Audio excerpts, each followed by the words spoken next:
এই যে নতুন দলটা যদি তৈরি হয় বা মনে করেন জামাত, হ্যাঁ, বা অন্যান্য দল, এই দলগুলার পলিটিক্যাল ন্যারেটিভ বা পলিটিক্যাল ডিসকোর্স অ্যাকসেপ্টেড হতে যাচ্ছে না, এখন পর্যন্ত কিন্তু অ্যাকসেপ্টেড না। কোনো এক সময় আওয়ামী লীগের সাথে জামাত মিলে পার্লামেন্টে গিয়েছিল, কিন্তু এটাও আমি আপনাদের মনে করে দিতে চাই, এটাও কিন্তু একটা মজার ব্যাপার। তার মানে পলিটিক্যাল ন্যারেটিভের জায়গাতে আসলে আদর্শগত পরিস্থিতিতে কেউই থাকে নাই, তা আওয়ামী লীগও থাকে নাই, জামাত ইসলামও থাকে নাই, বিএনপিও থাকে নাই। শিক্ষক হিসেবে আপনি অটো পাস করবেন, অটো করবেন, মবেক্রেসি করবেন, এটা অন্যায়। ঠেলে সবাইকে নেমে নেমে শিক্ষকদেরকে যেভাবে করা হচ্ছে এটা অন্যায়। এইটাকে সংস্কার বলে না, এই প্রসিডিওরে কখনো পরিবর্তন হয় না। এই বোধটা তারা কেন করতে পারছেন না তা জানেন? তার কারণ হচ্ছে ওই যে আপনাকে বললাম, ওই অভিজ্ঞতাতে ওই মানুষগুলো বড় তো হয়ে উঠেছে, কিন্তু এই প্রক্রিয়ার সাথে তো তাদের যোগাযোগটা নাই। এবং এটা যে আজকে মব করছে, এই মবের ফাঁদে তারা নিজেরাই আবার পড়ে। আমার কাছে যেটা মনে হয় যে আওয়ামী লীগ কি বললো না বললো ঠিক এই মুহূর্তে এটা আসলে মানে কোনো বোধ বুদ্ধি সম্পন্ন মানুষের জন্য কনসার্নে মানে গুরুত্ব দিয়ে বিবেচনা করার বিষয় না।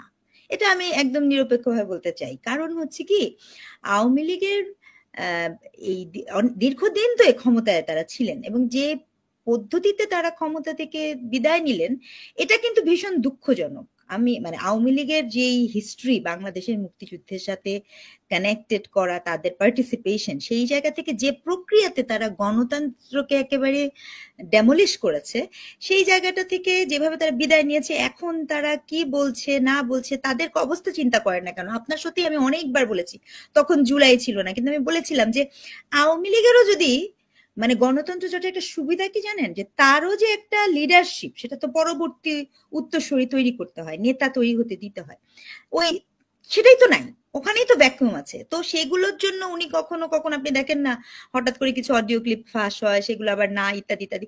আমার কাছে মনে হয় যে এই পুরো প্রক্রিয়াটা হচ্ছে একটা বুস্ট আপ করার একটা প্রক্রিয়া, এটা নিয়ে আমি মোটেও উড়িদ না। এটা আমার নাও দিস টাইম, এবং আমি শুধু না, আমার মনে হয় যে আমাদের এখন প্লেটে এত গুরুত্বপূর্ণ জিনিস আছে যে we should pay less focus on that. এটা আপনাকে ধরেই নিতে হবে কন্টিনিউয়াস প্রসেস। আওয়ামী লীগ এই জন্য গুরুত্বপূর্ণ because you need to know যে ইন্ডিয়ান পলিসি কিভাবে কাজ করবে, সেই জায়গাটা থেকে আপনি কনসিডারেশনে নিতে পারেন। এক। দুই, বিএনপির ব্যাপারটা দেখেন, আমি বিএনপির রাজনীতিকে যদি বলি, সেখানেও কিন্তু একটা ভেতরে একটা বিষয় আছে। সেটা কিরকম? সেটা যেমন মনে করেন যে বিএনপি দীর্ঘদিন ক্ষমতার বাইরে ছিল, বিএনপির নেতাদের প্রচুর গুম খুন মামলা হত্যা ইত্যাদি হয়েছে, বিএনপির বেশ কিছু মানুষ গত 15 বছরে দেশের বাইরে, আবার বেশ কিছু মানুষ যারা দেশের ভিতরে, তাদের জীবনে ভীষণ রকমের মানে আপস এন্ড ডাউনস গেছে, তারা কেউ হয়তো বা নিজের বাসায় থাকতে পারে না দিনের পর দিন, এরকম আমি আমার কিছু ছাত্রছাত্রীর পরিবার সম্পর্কেও জানি। তাহলে তার অভ্যন্তরীণেও কিন্তু অনেক কিছু বিষয় আছে যেটা তাকে গোছাতে হবে। অন টপ অফ দ্যাট, যেটা এখন একটা তৈরি হচ্ছে আমার কাছে, যেটা একজন সমাজবিজ্ঞানী হিসেবে বলছি, নিরপেক্ষ জায়গা থেকে বলছি, দেখেন আওয়ামী লীগ এবং বিএনপি এই দুটি দলের একটা পলিটিক্যাল ন্যারেটিভ আছে, একটা বাইনারি অপোজিশন আছে, তাদের একটা পলিটিক্যাল ডিসকোর্স আছে।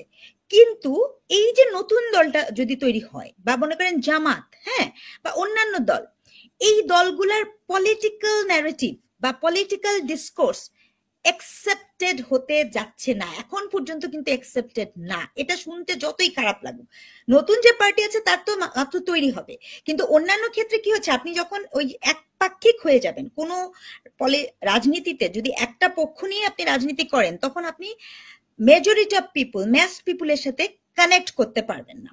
এখন রাজনীতির ক্ষেত্রে একটা পলিসি হচ্ছে, ধরেন বিএনপি ক্ষমতায় আসলো, কিন্তু বিএনপির একটা শক্তিশালী অপোজিশন লাগবে। তো কেন আমরা আওয়ামী লীগ নিয়ে এত কথা বলছি?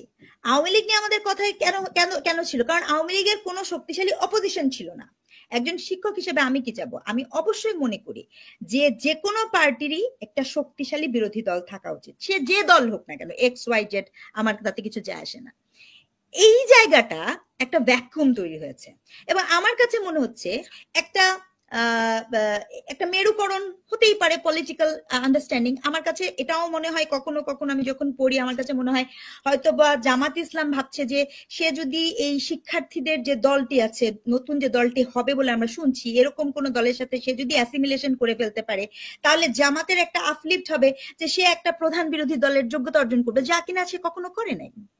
আপনি খেয়াল করে দেখবেন জামাত এই পর্যন্ত, এটাও আমি মনে করিয়ে দিতে চাই, কোনো এক সময় আওয়ামী লীগের সাথে জামাত মিলে পার্লামেন্টে গিয়েছিল, কিন্তু এটাও আমি আপনাদের মনে করে দিতে চাই। এটাও কিন্তু একটা মজার ব্যাপার।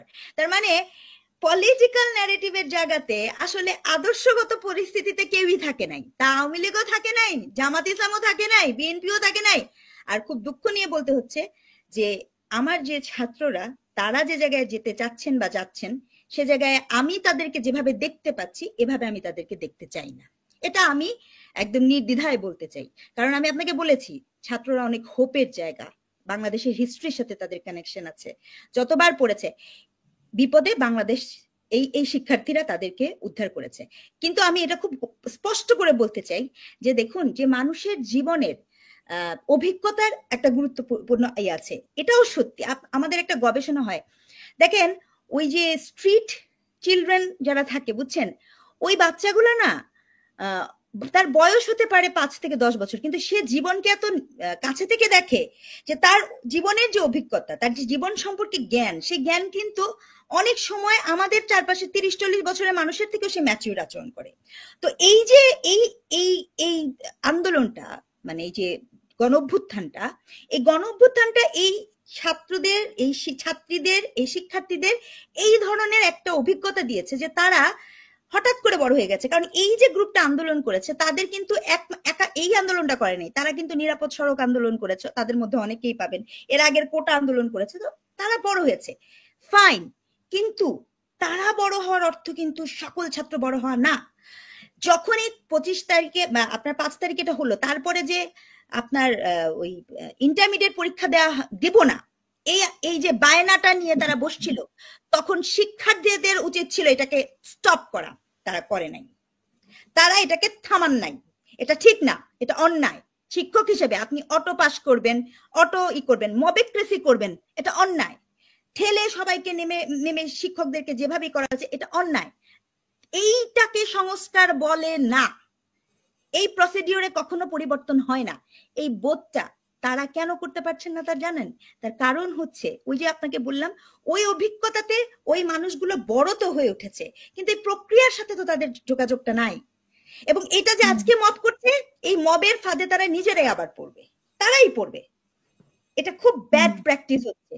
আমি শিক্ষক, আমার দায়িত্বটা বলা, এবং এটা চরম সত্য। আপনার কাউকে পছন্দ হচ্ছে না, আপনি মনে করেন একটা অফিসে আপনার তার বিরুদ্ধে একটা তদন্ত কমিটি হবে, সেই প্রক্রিয়াতেই সে যাবে। আপনি যদি কাউকে চাকরিচ্যুত করতে চান তার কিছু বিধি আছে, চাকরি বিধি আছে, আপনি ঠেলে তাকে চেয়ারে থেকে নামাবেন না। তার কারণ তারা তো পলিটিক্যাল না, তারা তো পলিটিক্যাল পার্টির দল না যে আপনি তাকে ঠেলে চেয়ারে থেকে নেমে দেবেন, আপনাকে আমি চাচ্ছি না। সেটা একটা প্রক্রিয়ার মধ্যে দিয়ে এসছে। সো আমার কাছে মনে হচ্ছে একটা বিষয় এটা খুবই জরুরি, অভিজ্ঞতা। আমি মনে করি মানুষ মৃত্যুর আগের দিন পর্যন্তও শেখে, মৃত্যুর আগের দিন পর্যন্ত মানুষের শেখার শেষ হয় না। এখন আমি যদি ভাবি যে আমি সব শিখে ফেলেছি আর আমি সব জেনে ফেলেছি, এই ভাবনাটা ভীষণ ভুল।